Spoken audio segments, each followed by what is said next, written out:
పుత్రకామేష్టి యాగం. అగ్నిజ్వాలలు ఆకాశాన్ని తాకుతున్నాయి. వేద మంత్రాలు గాల్లో కంపిస్తున్నాయి. యజ్ఞధూమం పైకి లేస్తుంది. ఈ యాగం సాధారణ యాగం కాదు.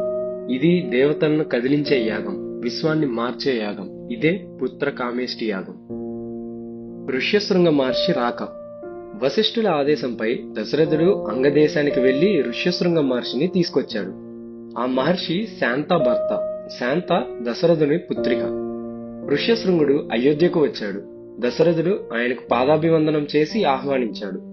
యాగస్థలం సిద్ధం చేశారు. వసంత ఋతువులో యాగం ప్రారంభమైంది. యాగం జరుగుతున్న వేళ దేవతల సమావేశం.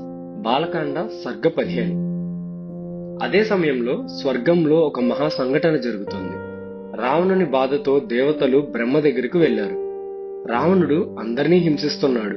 అతన్ని ఏ దేవుడు, యక్షుడు, రాక్షసుడు చంపలేరు. ఇది మీ వరం బ్రహ్మదేవా అని చెప్పారు. అప్పుడు బ్రహ్మదేవుడు, అవును, రావణుడు వరం కోరాడు. దేవతలు గాని, యక్షులు గాని, రాక్షసులు గాని అతన్ని సంహరించలేరు. కాని రావణుడి అహంకారంతో మనుషులు అతన్ని ఏమీ చేయలేరని మనిషి నుండి వరం కోరలేదు అని చెప్పాడు. బ్రహ్మ మాటలు వింటున్నప్పుడే విష్ణు అక్కడికి వచ్చారు. నేను దశరథుని కుమారుడిగా జన్మిస్తాను, రావణ సంహారం చేస్తాను అని అభయం ఇచ్చారు. అగ్నిలో నుండి దివ్య పురుషుడు. యాగం పూర్తయింది. ఆ క్షణంలో అగ్నికుండం నుండి ఒక అద్భుత దృశ్యం. నల్లని శరీరం, ఎర్రని కన్నులు, సూర్యకాంతి వంటి తేజం. ఒక దివ్య పురుషుడు యాగపాత్రను పట్టుకొని పైకి వచ్చాడు. అది పాయసం, క్షీరపాత్ర. ఆ దివ్య పురుషుడు దశరథునికి చెప్పాడు, మహారాజా, నీ భార్యకు ఈ పాయసాన్ని పెట్టు. ఇది దేవతలు స్వయంగా వారే తయారు చేసినది. నీకు పుత్రులు కలుగుతారు అని చెప్పాడు. దశరథుడు మోకాళ్లపై కూర్చొని వినమ్రంగా పాత్రను స్వీకరించాడు. కళ్ళలో ఆనంద బాష్పాలు నిండాయి. పాయస పంపకం.